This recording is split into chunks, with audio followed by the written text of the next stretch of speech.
Listo, me permito dar la bienvenida esta noche al chef Juan Ignacio Medina nuevamente, quien nos va a dar este último módulo de la cultura de las conservas, ¿sí?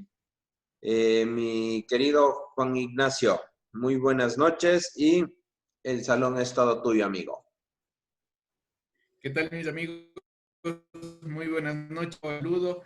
Es importante recalcar ahora que después de esto que nos ha venido aconteciendo durante ya un mes más o menos, nosotros estemos en la capacidad de seguirnos capacitando, ¿no? Y identidad gastronómica es un pilar que nos va a ayudar bastante en este proceso. Así que estar pendiente de los cursos que se vendrán, tanto online como de manera práctica y presencial, así que estar pendiente con eso. Vamos a empezar, ¿no es cierto? Voy a compartirles ya las diapositivas de la clase que vamos a ver hoy. Netamente es el tema de las conservas de manera artificial o con el uso de maquinaria.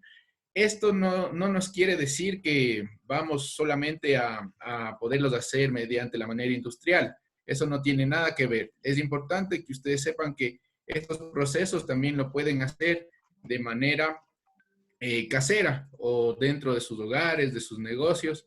Y por eso es que les voy a compartir estos conocimientos que de una u otra manera los pueden aplicar. Como ya saben, nos ayudará mucho a reducir costos, en algunos casos nos ayudará, hoy vamos a ver el tema del ahumado, también nos ayudará a mejorar el sabor de algunos alimentos que nosotros ocupemos. Así que vamos a empezar.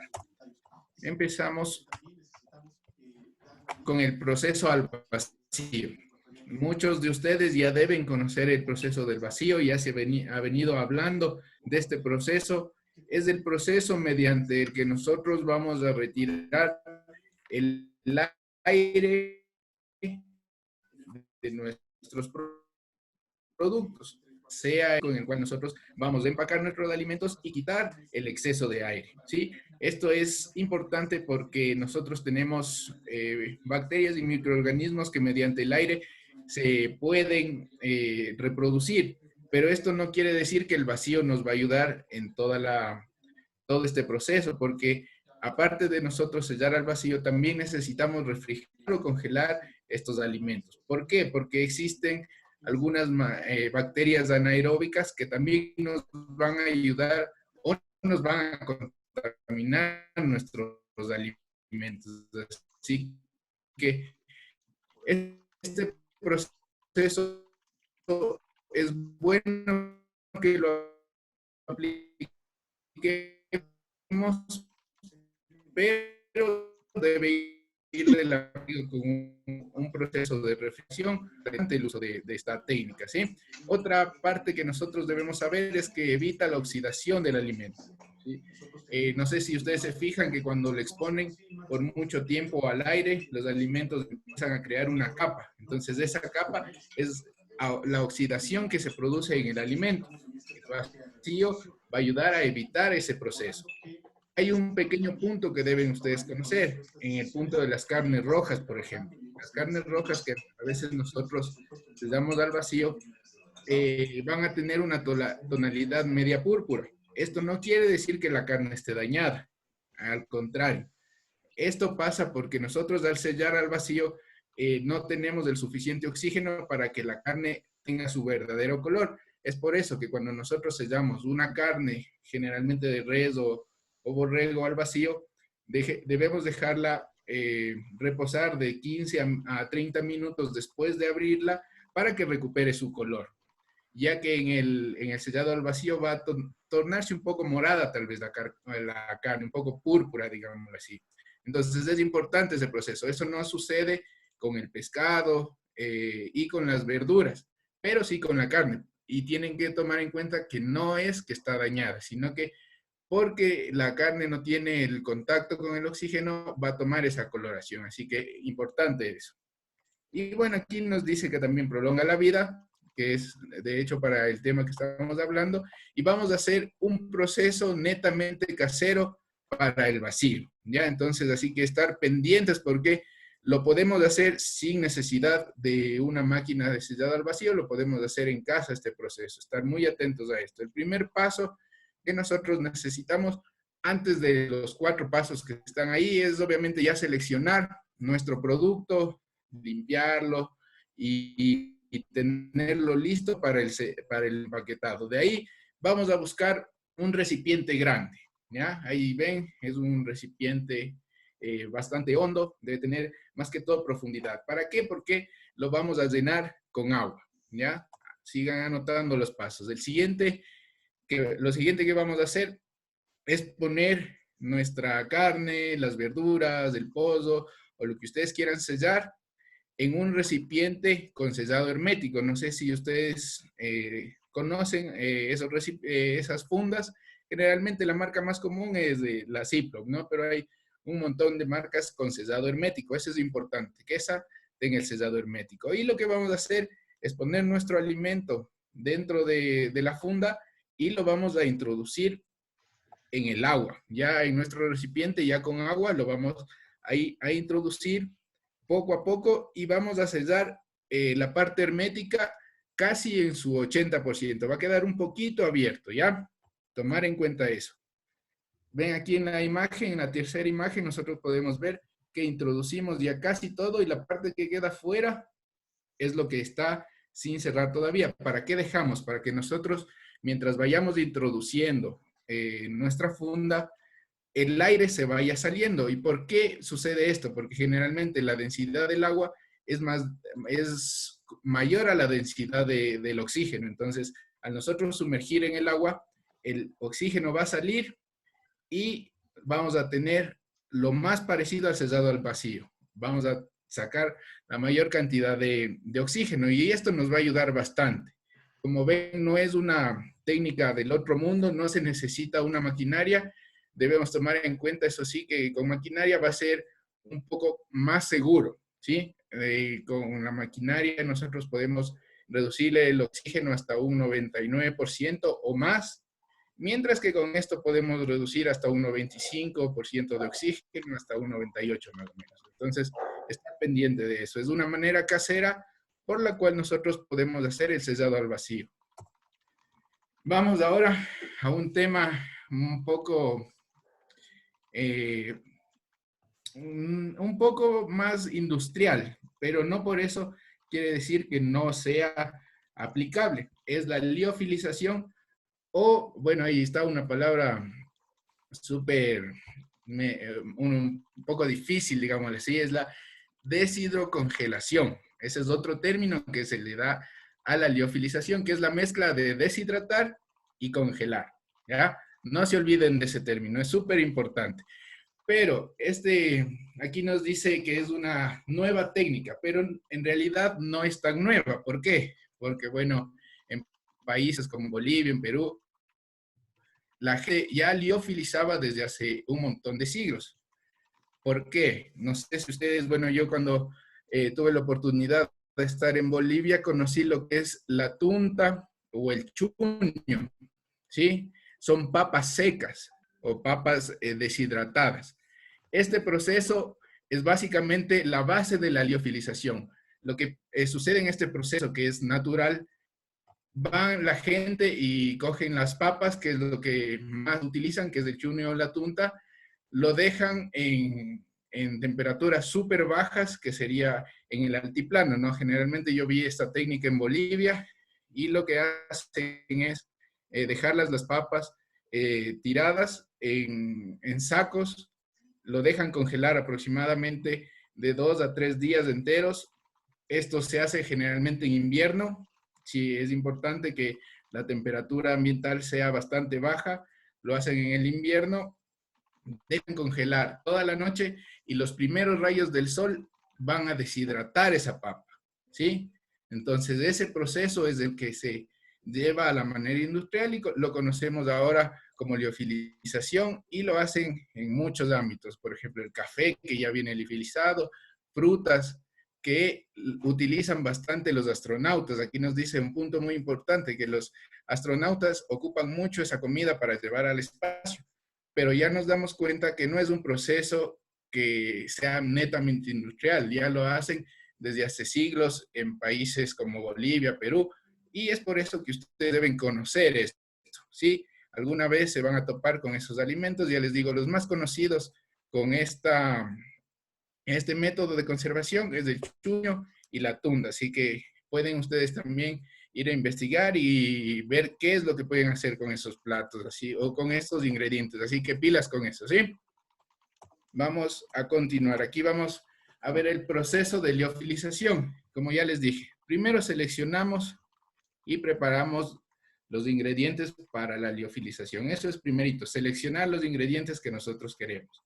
Segundo, congelamos a temperaturas menores a 15 grados. Entonces, por eso es importante que o la gente que lo hace de manera casera, lo hace en épocas de frío, en invierno, ¿sí? Porque la temperatura necesita que sea menor a menos 15 grados o desde menos 15 grados. El tercer paso, perdón, es del producto congelado pasar a cámaras de vacío, donde se elimina el 95% de humedad, ¿ya? Este tema que estamos hablando aquí es ya netamente industrial, pero lo voy a ir comparando con la parte ancestral que nosotros tenemos, el proceso ancestral que ya les dije del chuño y de la tunta. Entonces, bajamos temperaturas, era lo que congelaban en las montañas, ¿sí? Ese es el primer proceso. A la cámara de vacío para eliminar la humedad, los primeros rayos del sol, ¿sí? Lo vamos comparando. Entonces ya tenemos dos procesos. El primero que es seleccionar los alimentos, el segundo la temperatura, el tercero las cámaras de vacío, que en este caso serían los primeros rayos del sol. Vamos al cuarto, que sería el proceso ya va a un control de calidad. En este caso, nosotros o la gente antigua no tenía, como decir, el control de calidad, pero sí inspeccionaban bastante su producto. ¿Y cómo lo hacían? Revisaban cada uno y lo que hacían es aplastar o pisar las papas y sacaban el exceso de agua, ¿sí? Entonces, ese va a ser el proceso que nosotros industrialmente está en la inspección. Ellos lo revisaban y lo pisaban con los pies para sacar el exceso de agua en cambio. Y en el proceso industrial lo que hacen es ya empaquetar y sellar. En el proceso casero lo que hacían ya era porcionar y eso nos duraba, por ejemplo, una tunta puede durar hasta años así en el proceso de liofilización. ¿Cómo se regenera este producto? La gente en Bolivia, por ejemplo, lo pone en agua el día anterior y lo cocina de cualquier manera. Puede ser al horno o puede ser el hervido y lo utilizan para un montón de preparaciones, ¿sí? Entonces, el proceso de liofilización no es netamente industrial, es un proceso que ya se ha conocido desde hace mucho tiempo, ¿sí? Entonces, bien pendientes con eso. Vamos a pasar ahora a uno de los procesos más comunes y me imagino que más le interesa a la gente, el proceso de ahumado, porque es de los más importantes. Generalmente este es importante porque nos va a ayudar a mejorar el sabor, ¿sí? A cambiar las condiciones del producto, sabor, cambiamos también la textura, pero ¿cómo lo hacemos de manera casera? ¿Sí? Es importante nosotros conocer este proceso de ahumado porque nos facilita la vida. Muchos ingredientes actualmente vienen ya ahumados, ¿no es cierto? Pero podemos hacerlo en casa. Yo también de vez en cuando hago este proceso para ciertos alimentos porque es otra manera de poder probarlos, ¿no? La misma carne, qué sé yo, un lomo de res que yo le ahume no va a ser a un lomo que yo lo coma normalmente, ¿no es cierto? Entonces, es importante conocer este proceso. Y aquí nos dice que es una de las técnicas más antiguas que nosotros tenemos para la conservación. Potencia el sabor. Importante, el proceso de ahumado potencia el sabor. Eso tienen que tenerlo muy claro. Otra de las cosas importantes es que deben saber que el proceso de ahumado se puede hacer en frío o en caliente, ¿sí? No es necesariamente un proceso caliente. La mayoría de gente piensa que es ya cocinar. Cuando nosotros vamos a ahumar en frío, es una temperatura entre 10 y 30 grados. Importante, eso lo deben saber. ¿Y por qué o para qué nos sirve el proceso del ahumado en frío? Generalmente nos sirve para, para alimentos delicados, por ejemplo, el queso, o podemos ahumar la leche, ¿sí? Entonces, para eso nos va a servir el proceso de ahumado en frío, para alimentos bastante delicados. Y el proceso de ahumado en caliente, que la temperatura básicamente va desde 75 a 110 grados. Si superamos la temperatura de 110 ya se va a empezar a cocinar, ya no se va a ahumar. Entonces, importante tener el rango de temperatura de los ahumados. Ya vamos a ver el proceso. Es importante estos datos que les estoy dando para que ustedes puedan trabajarlo en su casa. No es muy difícil tampoco. Pueden hacerlo, déjenme ver, ya voy a buscar también un ahumador que yo me hice en la casa. Es bastante práctico. Ustedes también lo pueden hacer. Lo hice con ayuda de un cilindro, de esos cilindros donde que vienen los aceites grandotes. En un cilindro así me hice un ahumador. Entonces ya más luego busco las fotos y les paso igual que ayer, ¿ya? Entonces, importante. Ahumado frío, ahumado en caliente. Temperatura del ahumado frío de 10 y máximo 30 grados. Y temperatura del ahumado caliente de 75 a 110 grados. ¿Sí? Eso es súper importante. Después de eso ya nosotros vamos a ver qué técnicas podemos utilizar para poder ahumar, porque el ahumado también va de la mano con las técnicas que ya vimos, como el salado, por ejemplo, o el condimentado. El condimentar un alimento que vamos a ahumar también nos ayuda a potencializar sabores, así que es importante eso.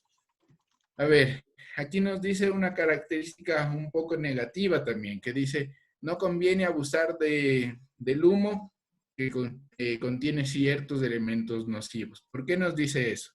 Bueno, simple y sencillamente porque a veces la gente no escoge bien posiblemente la madera. A veces por ahumar así de manera casera la gente no se da cuenta que en la madera que puso a ahumar está un clavo, o en la madera que puso a ahumar está con un poco de pintura, y eso puede dañar el alimento, puede volverlo tóxico, ¿sí? Entonces es importante que nosotros sepamos escoger nuestra madera para poder ahumar nuestros alimentos. De ahí tenemos un montón de maderas que nos van a ayudar a este proceso. Por ejemplo, a ver, la madera de la manzana, ¿sí? El roble, la madera de los cerezos. Son unas cuantas maderas que nosotros podemos usar para el proceso de ahumado. ¿Qué es importante saber de la madera para el ahumado? Que no debe tener mucha resina. Hay maderas que son netamente húmedas, entonces no es muy aconsejable hacerlas con esas. ¿Sí? Entonces hay otras que proporcionan así como goma, no sé si han visto el árbol de la sangre de dragón, ¿no es cierto? Esas maderas en cambio tienen bastante resina. El pino también, ustedes cortan un poco de pino y a veces cae una resina, entonces eso no nos va a ayudar al proceso de ahumado.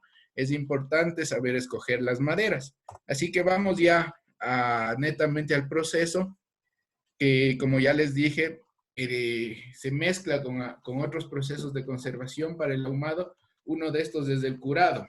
El curado es un proceso por el cual nosotros vamos a salar la carne, el pescado, lo que ustedes deseen. Vamos a curarlo con sal y otros condimentos, ¿ya? Entonces, no quiere decir que el curado es indispensable para el ahumado, pero sí puede hacerlo. Aquí ven una imagen donde que están un poco de sal con paprika y algunas especias. Es la primera imagen que está ahí. Entonces, nosotros con eso podemos curar. El proceso de curado es aproximadamente de unas 3 semanas, ¿sí? Entonces, nosotros podemos usar ese curado o no. Porque si, qué sé yo, queremos hacer una barbacoa o un asado en la casa, no vamos a esperar 3 semanas para curarnos, ¿cierto? Queremos para eso el ahumado. El ahumado puede ser entre 4 horas a 3 días el ahumado. ¿sí? Importante, también un dato importante que lo anoten. No es necesario que el ahumado sea muy extenso, igual va a depender de qué sea lo que ahumemos.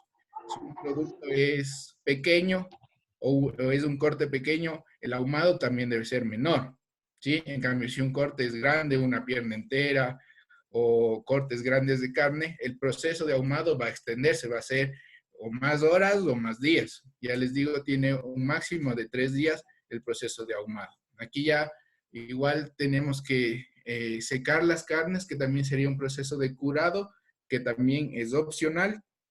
Vamos también a ir al proceso de ahumado, sea frío o sea caliente. Generalmente el proceso de ahumado frío no es muy largo. El proceso de ahumado frío podemos hacerlo como máximo unas 8 a 12 horas. Importante eso también.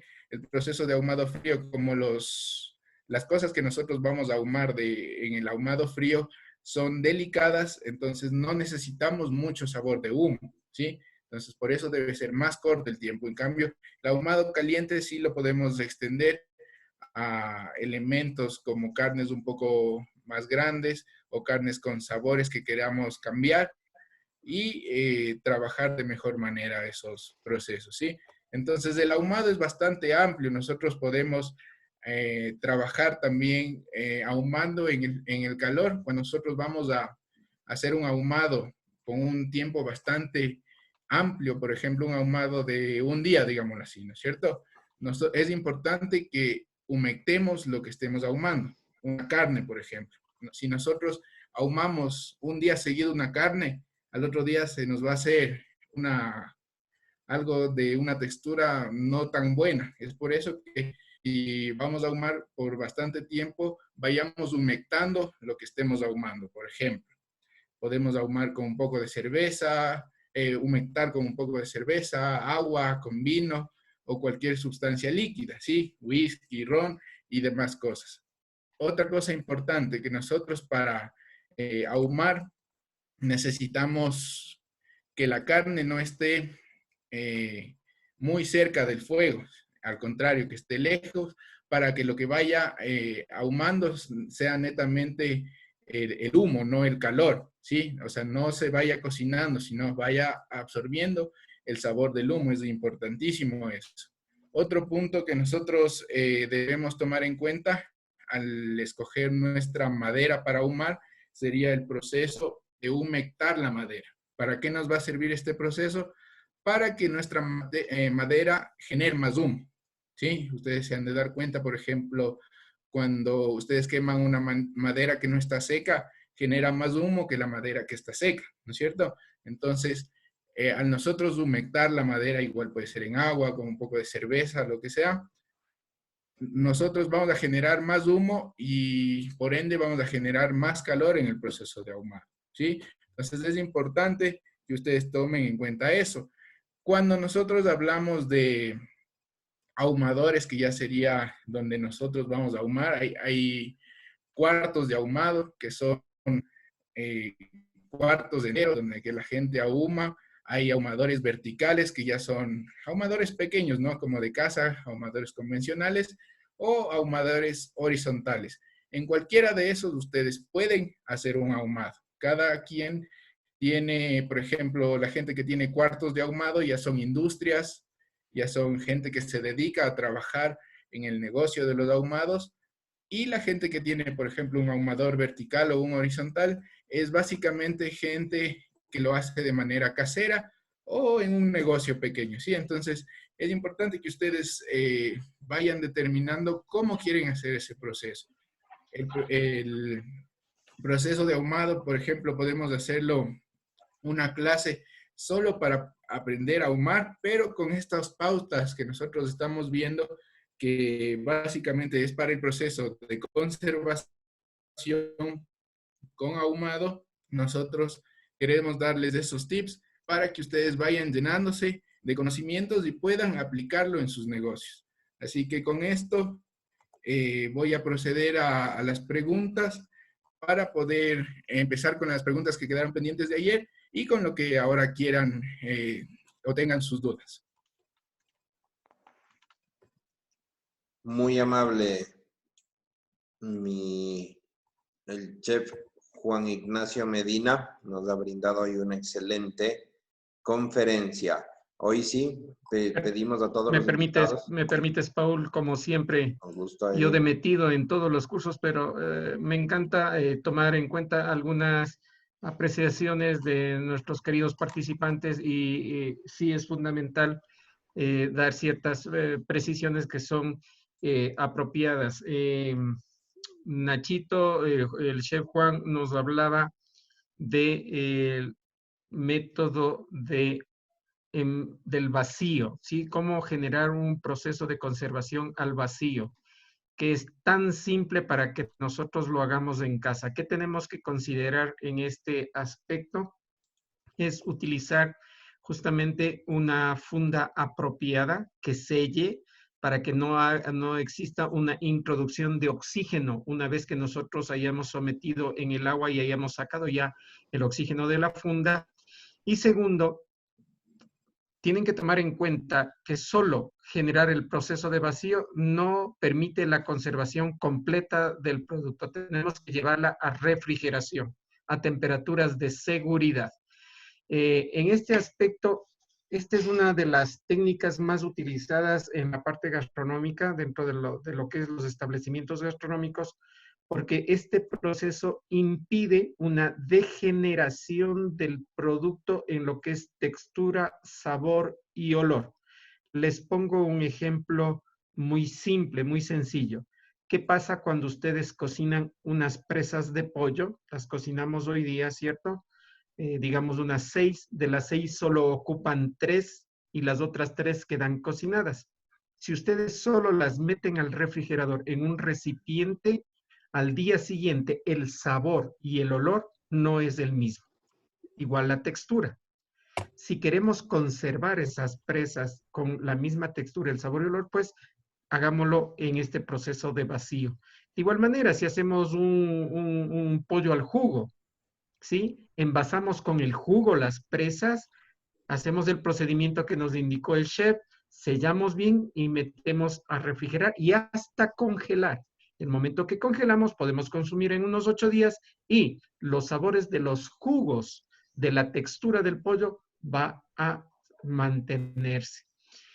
Es fundamental en este proceso, en estos procesos, tener muy en cuenta las temperaturas y tenemos que aprender, conocer y reconocer las temperaturas de seguridad, las temperaturas de cocción, las temperaturas de refrigeración, las temperaturas de congelación. En nuestro medio yo me permití sacar un poco de material. Me voy a extender un poquito, Paul, con tu permiso, por favor. Con gusto. Nosotros los cocineros manejamos este termómetro. Ustedes sí lo ven ahí, ¿no es cierto? Es un termómetro de pedestal, ahí está el pedestal, ¿sí? Generalmente piensa todo el mundo que por lujo lo andamos a traer aquí en el bolsillito del costado y no es así. Este es un instrumento sumamente útil en cocina. Pero ahora se ha popularizado hasta por el COVID este instrumento que es digital, ¿sí? Genera un láser y ya les voy a explicar cada uno de ellos. Tenemos otro digital como este, ¿cierto? Que también es de pedestal, pero es digital. Cada uno de ellos mide temperaturas indistintamente. Y tenemos este que es para caramelo, cuando hacemos caramelo y queremos trabajar este tipo de técnicas. Y tenemos este que generalmente es electrónico para carnes de igual manera. Entonces hay un sinnúmero de instrumentos, pero hay que saberlos utilizar. Desde ya les puedo decir que este es simplemente un termómetro para superficie. ¿Qué quiere decir? Que no me llega a medir la temperatura interna del producto. ¿Se acuerdan que yo les dije que la temperatura interna del producto es aquí, en el corazón, en el centro? No. Este lo que hace es medirme la temperatura de la palma de la mano, aquí, superficial. Por eso es que lo están utilizando para medir la temperatura corporal en este caso de COVID, ¿sí? Si yo me apunto a la cabeza, ahí me mide, ahí está, 37 grados de... ¿Sí lo ven? Sí, entonces, este no me sirve para ciertos procesos. Además, el más popular, es un instrumento que ustedes lo tienen que calibrar. No es que simplemente lo compramos y ya lo podemos utilizar. Nosotros tenemos que aprender a calibrarlo, sea para frío o sea para caliente. Entonces, este mundo de la gastronomía conlleva un sinnúmero de aprendizaje para poder generar procesos técnicos y apropiados. Una inquietud, otra palabrita que me llamó mucho la atención y no sé si alguno de ustedes, me imagino que alguien sí lo conoce, el chuño. El chuño, pues, para el que no conoce el chuño, es la papa de la achira, de la hoja de achira. Es muy popular en la zona sur del país, Cañar, Azuay, Loja y en Perú mucho también, el hacer harina de chuño.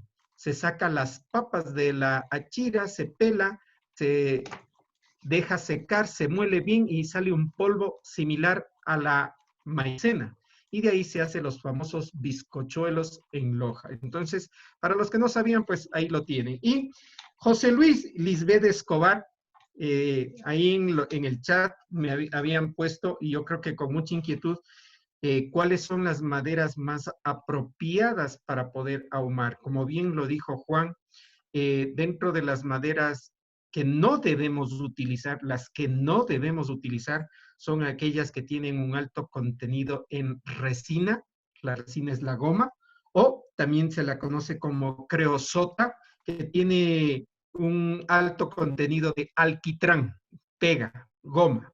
Esto cuando se quema, pues genera un olor sumamente fuerte, desagradable y pues el ahumado se echaría a perder. ¿Cuáles podemos utilizar? Podemos utilizar colorado, podemos utilizar roble, podemos utilizar el árbol de espino, ¿sí? De espino o de algarrobo, los manzanos que nos nombraba Nacho.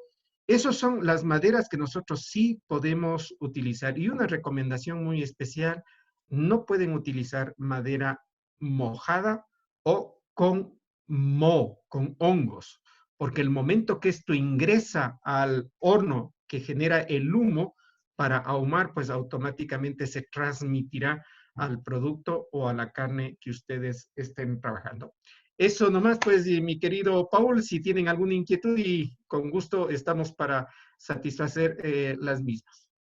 Gracias, Eddie. El día de ayer, Nachito, quedó una pregunta al aire que la íbamos a responder hoy al chef Alex. Y nos decía, hola, buenas noches. En mi trabajo elaboramos salmón en sal de hinojo. Mi pregunta es, si además de conservarlo así, es necesario la refrigeración. Gracias y buenas noches.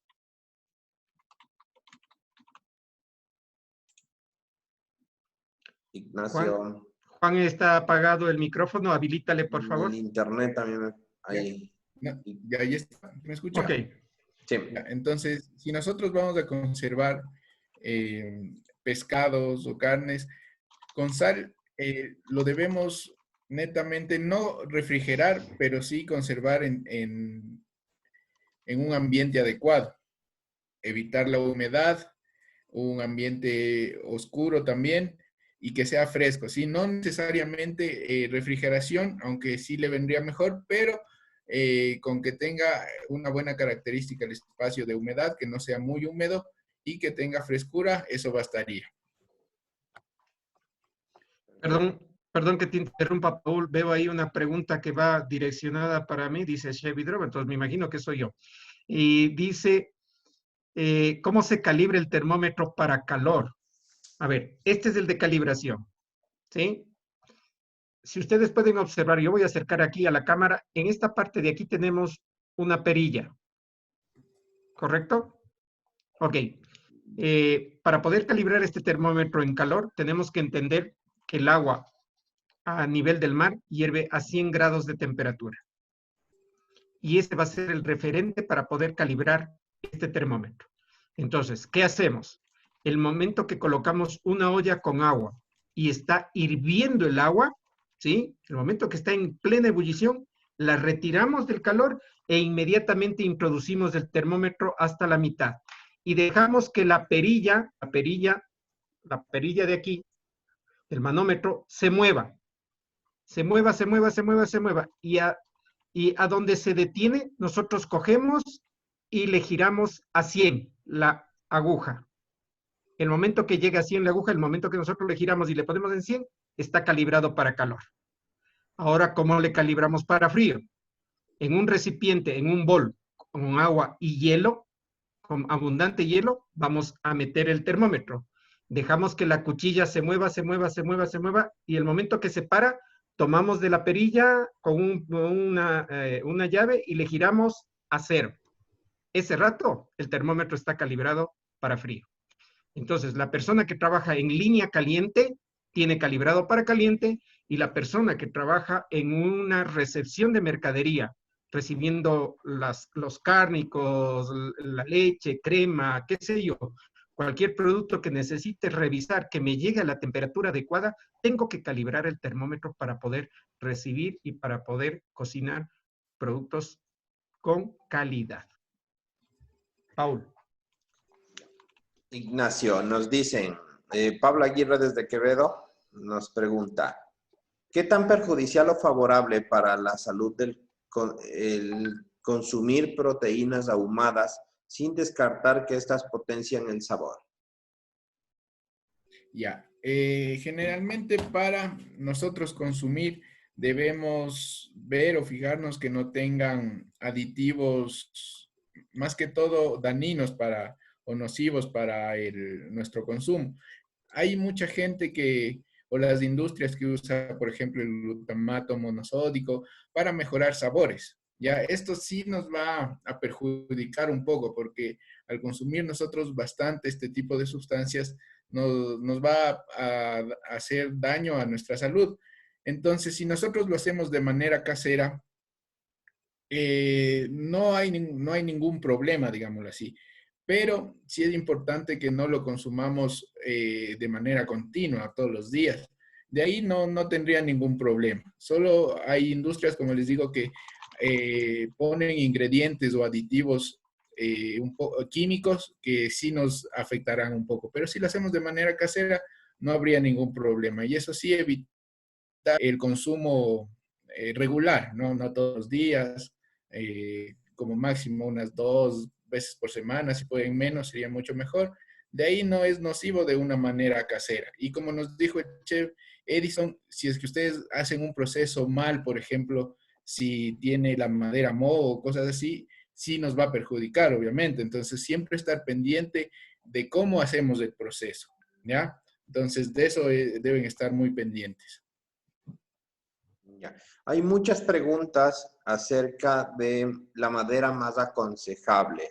Y adicional, si es que conjuntamente a la madera se le puede poner distintos condimentos como laurel, tomillo, romero.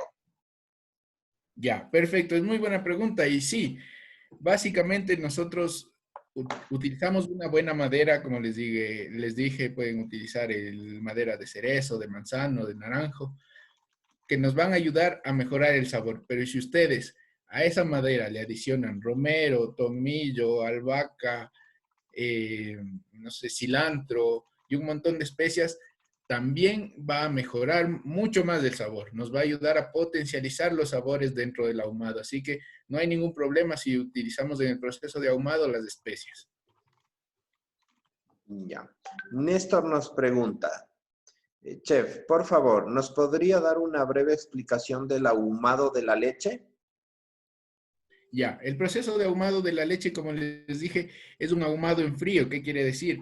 Que el humo esté un poco lejos, digámoslo así, si vamos a hacer en la casa, podemos tener nuestro ahumador. Ya te voy a mandar la foto si es que lo encuentro para que vean. Es un ahumador casero y la temperatura de la madera va a ser súper baja, ¿sí? ¿Cómo logramos eso? Por ejemplo, prendemos nuestro carbón y encima le ponemos un poco de aserrín de una buena madera para ahumar, y esto va a bajar la temperatura del carbón, ya que no va a estar prendido la llama, sino solo va a generar humo. Y ahí podemos ahumar nuestra leche. Recuerden, ahumado frío de 10 a 30 grados, siempre controlar esa temperatura. Y ahí tendremos, la leche ya va a obtener ese sabor ahumado, igual los quesos y demás cosas que sean un poco delicadas para un ahumado caliente. Si nos puede, por favor, detallar el proceso de humectación en el ahumado. Ya. Cuando nosotros vamos a ahumar en caliente más que todo y por lapsos prolongados, es decir, de más de 12 horas, es importante que nosotros vayamos humectando nuestros alimentos. Puede ser el ahumado con vino, con agua, con una mezcla de agua y vino, con una mezcla de agua o cerveza, con cerveza, o con lo que ustedes puedan humectar. Y el proceso sería básicamente ir pintando nuestros alimentos con agua, ¿sí? Cada hora. O hay otra manera, los splash, si los conocen, los dosificadores, que nosotros vamos a generar una humectación mucho mejor, ¿ya? Entonces podemos ir pintando con un poco de líquido o podemos agregar con los splash un poco de agua o el líquido que ustedes prefieran, ¿sí? Ese es el proceso de humectación. Generalmente, cada hora está bien humectar nuestra carne que vamos a ir ahumando. Cecilia Mendoza nos pregunta, Chef, ¿es aconsejable congelar al vacío las proteínas condimentadas? Sí, no hay ningún problema. Por ejemplo, lo que generalmente les aconsejo es que si van a condimentar, pongan todos los condimentos que ustedes quieran, menos la sal, porque la sal nos va a secar nuestros alimentos. Ahora hay muchas técnicas que hasta cocinan con sellado al vacío. Sellan una carne al vacío y lo cocinan a una temperatura bastante baja por un tiempo prolongado. Así que en ese tipo de cocción nosotros ya vamos a alinear o a condimentar nuestros alimentos. Y por eso también sí pueden ir congeladas, pero traten de no ponerle la sal, que la sal es lo que les va a secar y cambiar la textura de la carne. Perdón un momento que te interrumpa, Paul. Acabo de revisar una pregunta de Marjorie. Marjorie, no sé si me estás escuchando. Tú nos haces la siguiente pregunta. Dice, ¿se puede agregar las ramas de eucalipto y romero? Sí, me imagino que es para dar sabor. Pues no, la de eucalipto no la puedes utilizar. Esa es una madera resinosa, tiene resina. Entonces, y tiene aceites naturales. Es por eso que se la utiliza mucho como expectorante, ¿sí? Cuando tú estás tapado la nariz con gripe y ahora hasta el COVID dicen que es bueno, entonces esta es una rama expectorante, suelta muchos aceites, entonces no es apropiado. El eucalipto, no, por favor, no lo pueden utilizar para ahumar. Peor la rama, las hojas. Entonces, ya conseguí algunas fotos. No sé si Paul nos puedes mostrar. Ya, dame un segundito y ya las abro. Hasta eso te puedo hacer otra pregunta adicional. Sí, Ya, y de ahí ya te la abro. Y bueno, dice, un ceviche se puede empacar al vacío y refrigerarlo. ¿Qué tiempo puede durar? Ya, sí se puede empacar al vacío un ceviche. Tranquilamente lo podemos hacer y es preferible consumirlo en un tiempo menor a la semana, ¿sí? Es preferible, eso es muy aconsejable consumirlo antes de la semana, pero también podemos congelarlo que nos va a durar más, pero sí va a alterar bastante el sabor, porque recuerden que el ceviche, como ya está preparado, ya tiene sal, ya tiene algunas cosas que van a dañar y, por ejemplo, el pescado y los mariscos es un poco más de consumirlo a refrigeración, no llevarlo a congelar. Ya. Juanito, hay una pregunta que me hacían en la mañana que decía, el tema frutas, hortalizas, verduras, para refrigerarlas, ¿qué empaque es el apropiado? O sea, esto, plástico, fundas, ¿qué empaque es el apropiado y en qué nivel de la refrigeradora debe estar? ¿En el más alto, en el más bajo? ¿En qué nivel? ¿En qué nivel y el Ya, empacado que se debe, muy buena utilizar? pregunta. Bueno, el empacado les aconsejaría empacarlo al vacío si lo van a guardar en la refri, pero si es que no quieren hacer ese proceso, sí está bien guardarlo en fundas, empaquetado. Y el orden, recuerden que para guardar nosotros alimentos, sea refrigeración o congelación, debemos ver el tipo de derrame de fluidos. Por ejemplo, las carnes derraman más fluidos, entonces deben ir abajo, porque si ponemos una carne que derrama fluidos arriba, empieza a derramar fluidos y nos va a contaminar todo lo que está abajo, ¿sí? Entonces, tengan en cuenta ese orden y las frutas deberían ir arriba, frutas y verduras más arriba que las carnes. Eso hay que tomar muy en cuenta. Justo, la pregunta iba por este lado porque nos decían, ¿la refrigeradora como tal mantiene en su parte toda una misma temperatura o varía de acuerdo a los niveles en la refrigeradora? La mayoría de refrigeradores tiene un regulador de temperatura, la cual hace que en toda la refrigeradora se mantenga una sola temperatura. Hay algunas, por Eh, ejemplo, las refrigeradoras antiguas que generan el frost, sí, sí, no estoy mal con ese término, el frost, y generan cristales. En esas refrigeradoras, a veces en la parte de arriba hay más frío que en las intermedias, pero en las refrigeradoras actuales no tenemos ese problema. Eh, Permíteme un poquito aportar en esto, Paul, queridos amigos. Los instrumentos de refrigeración y congelación actuales pues tienen muchas características de control, tanto en la parte de congelación, en la cámara principal y en la legumbrera, que viene en la parte de abajo o posterior de la refrigeradora. Generalmente el manómetro que ustedes tienen de regulación en la refrigeradora es a la inversa, que quiere decir que en el número 1 generalmente maneja 4.4 grados, que es una temperatura ideal para refrigerar. Si ustedes suben a 2, la temperatura baja. Si suben a 3, el manómetro, la perilla de la refrigeradora, va bajando la temperatura de la cámara de refrigeración. Entonces, recomendado mantenerlo en 1, que es la temperatura ideal de refrigeración, y por algo inventan los instrumentos con diferentes secciones. Entonces, la legumbrera, justamente la de abajo, el cajón que viene en la parte de abajo, es exclusivamente para aquellos productos de hoja que tienen la característica de quemarse con mayor facilidad. Entonces, esa debería estar siempre en la legumbrera. Además, tienen que entender que un refrigerador no es una bodega, ¿no? Esto con mucha especificación. Nosotros tenemos el mal hábito de venir del mercado con las compras y meter en la refrigeradora hasta no poder más. Empujamos y empujamos y guardamos y la llenamos completamente. ¿Qué sucede en este instante, en este momento? La circulación de aire que tiene que tener la cámara deja de pasar y eso hace que muchos productos que están arriba se congelen más y otros en la parte de abajo no estén refrigerados. O sobrecalentamos el sistema y esa es una de las razones de por qué se nos quema el refrigerador. ¿Correcto? Entonces, tomen en cuenta estas recomendaciones que son sumamente importantes.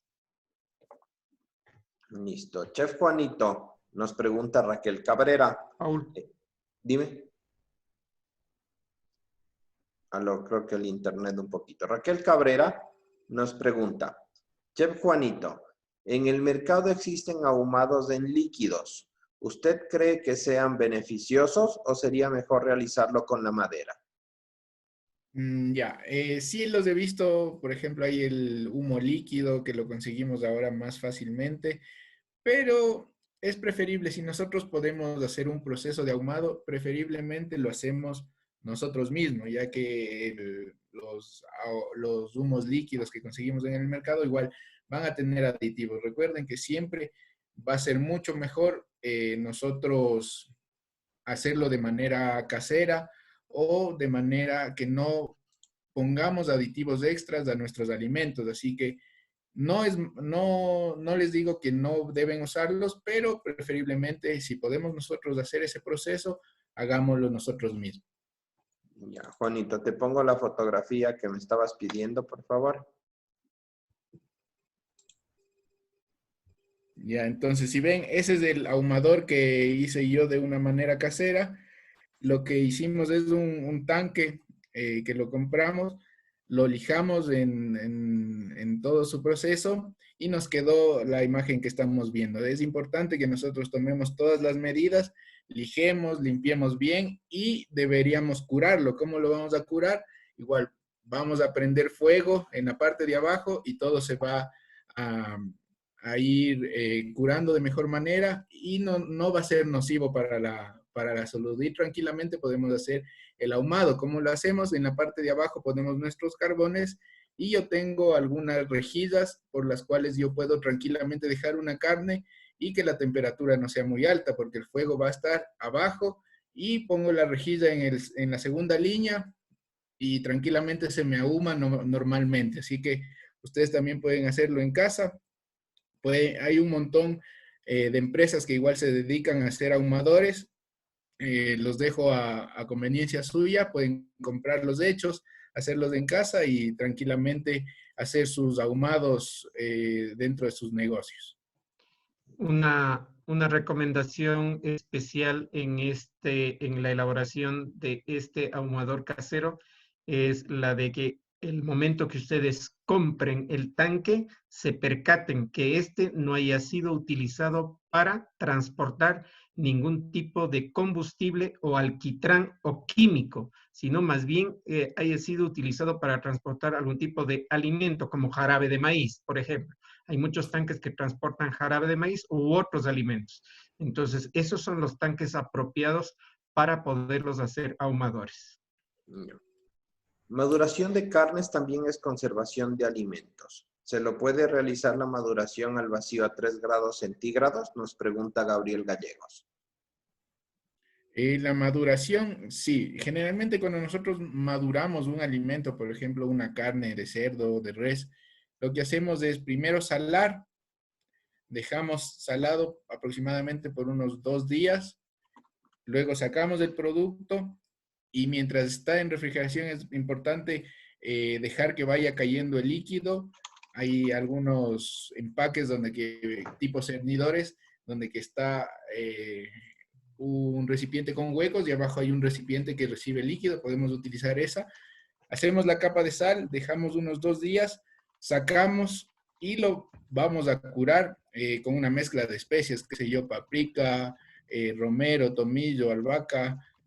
Lo cubrimos y lo envolvemos con una tipo gasa, un material tipo gasa, y lo vamos a dejar reposar otra vez en refrigeración, está bien a 3 grados, o sellado al vacío durante unos 15 días a 3 semanas. De ahí los vamos a sacar y los vamos a colgar en un lugar que no tenga mucha luz solar y que solo se vaya curando. Como vieron ayer en algunos procesos, tenemos bodegas oscuras, que es generalmente donde que nosotros vamos a poner los alimentos para el proceso de curado.